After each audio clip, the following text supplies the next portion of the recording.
11월 22일 월요일 매일 성경 아침 묵상입니다. 오늘의 본문은 사사기 9장 46절에서 57절입니다. 실패로 끝난 왕정이라는 제목으로 말씀을 묵상하겠습니다. 첫 번째 단락의 제목은 세겜 망대의 사람들을 학살한 아비멜렉입니다.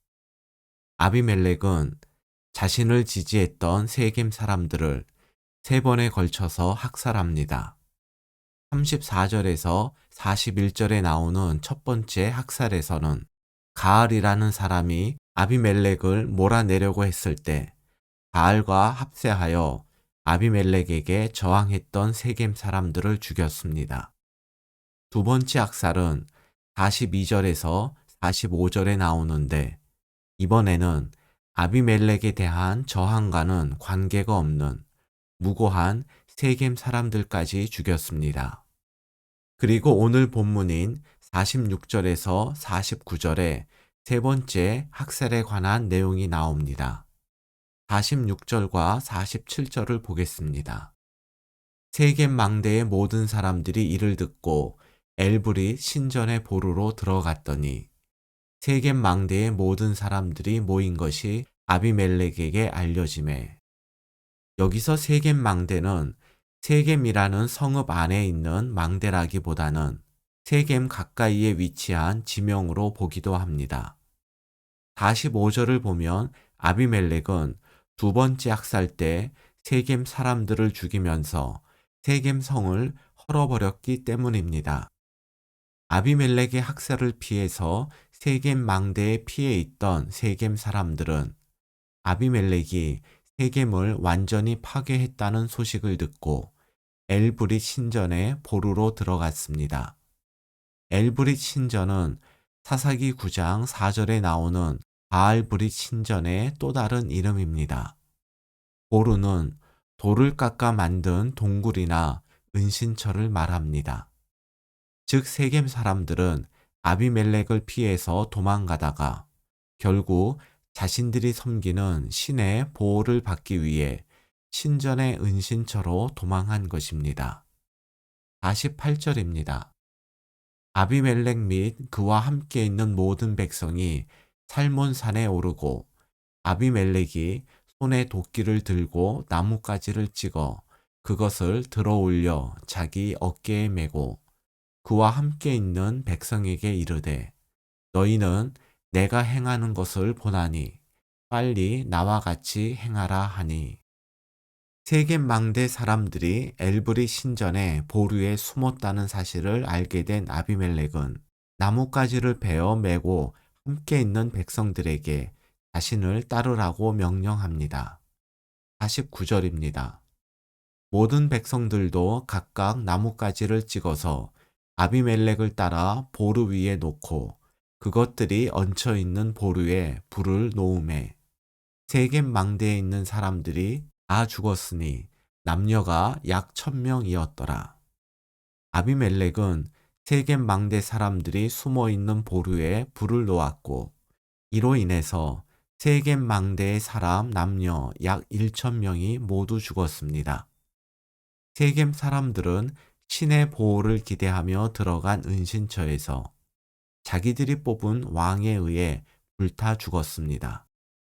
이로써 세겜 사람들이 하나님을 버리고 섬겼던 바알은 그들을 보호해 주지 못하는 가짜라는 사실이 분명히 드러났습니다. 세겜 사람들은 아비멜렉이 왕이 되면 특권을 누릴 수 있다는 생각 속에 아비멜렉이 기드온의 아들 70명을 죽이는 일을 도왔고 그를 왕으로 삼았습니다. 그러나 이들은 아비멜렉에 만족하지 못하고 가알이라는 사람을 지지하다가 결국 아비멜렉에게 죽임을 당했습니다. 두 번째 단락의 제목은 아비멜렉의 최후입니다. 50절에서 53절을 보겠습니다. 아비멜렉이 데베스에 가서 데베스에 맞서 진치고 그것을 점령하였더니 성읍 중에 견고한 망대가 있으므로 그 성읍 백성의 남녀가 모두 그리로 도망하여 들어가서 문을 잠그고 망대의 꼭대기로 올라간지라.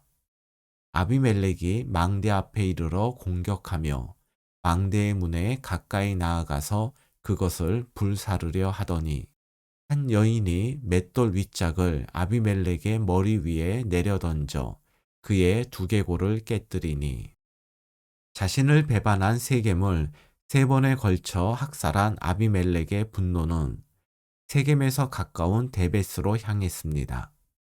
아비멜렉이 데베스를 점령하자 데베스 사람들은 아비멜렉을 피해 성읍 아래에 있는 망대에 올라갔습니다. 이에 아비멜렉은 엘브릿 신전의 보루에서처럼 망대를 불태우려 했지만 실패합니다. 아비멜렉이 망대를 불사르기 위해 다가간 순간 데베스의 한 여인이 맷돌 윗짝을 던져 그의 두개골을 깨뜨렸기 때문입니다. 54절과 55절입니다. 아비멜렉이 자기의 무기를 든 청년을 급히 불러 그에게 이르되 너는 칼을 빼어 나를 죽이라. 사람들이 나를 가리켜 이르기를 여자가 그를 죽였다 할까 하노라 하니 그 청년이 그를 찌르매 그가 죽은지라. 이스라엘 사람들이 아비멜렉이 죽은 것을 보고 각각 자기 처소로 떠나갔더라. 54절과 55절에 대해서는 매일 성경 해설이 우리에게 많은 것을 생각하게 합니다. 매일 성경 해설 제일 마지막 단락의 넷째 줄부터 보겠습니다.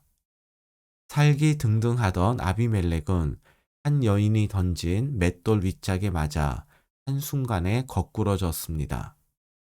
여인에게 죽었다는 불명예가 싫어서 무기를 든 청년에게 자기를 죽여달라고 했지만 그가 여자에게 죽었다는 사실은 널리 알려졌습니다. 그를 따르던 사람 중에 그의 죽음을 슬퍼하거나 복수하겠다고 나서는 사람도 하나 없었습니다. 3년간 유지된 아비멜렉 천하는 그렇게 쓸쓸하고 비참하게 막을 내렸습니다.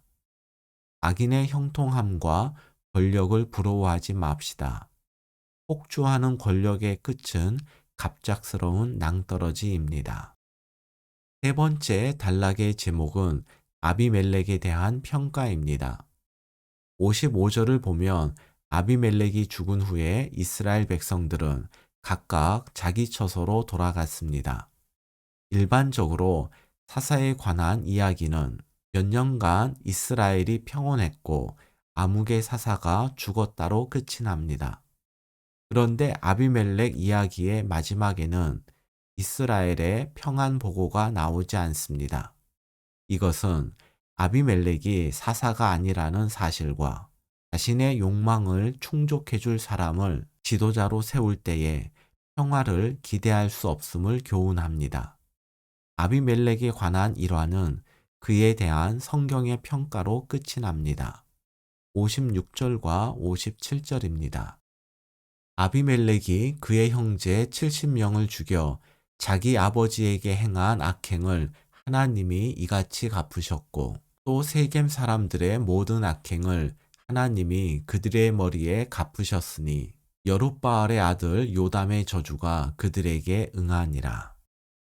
유명하고 힘이 있는 아비멜렉이 무명의 여인이 던진 맷돌 윗짝에 맞아 죽은 것은 그가 행한 악행에 대한 하나님의 심판이었습니다. 그리고 세겜 사람들이 당한 비극 역시 그들이 행한 악행에 대한 하나님의 심판이었습니다.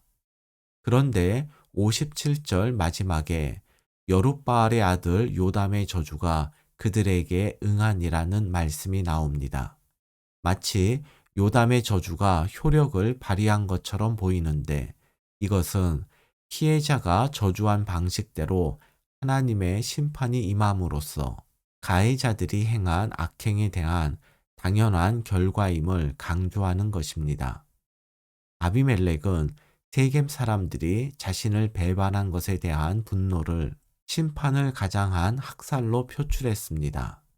그러나 하나님의 심판은 하나님의 감정에 좌우되는 것이 아니라 철저하게 우리의 행함에 따라서, 즉 선행에 대해서는 복으로, 그리고 악행에 대해서는 엄중한 심판으로 갚아주십니다.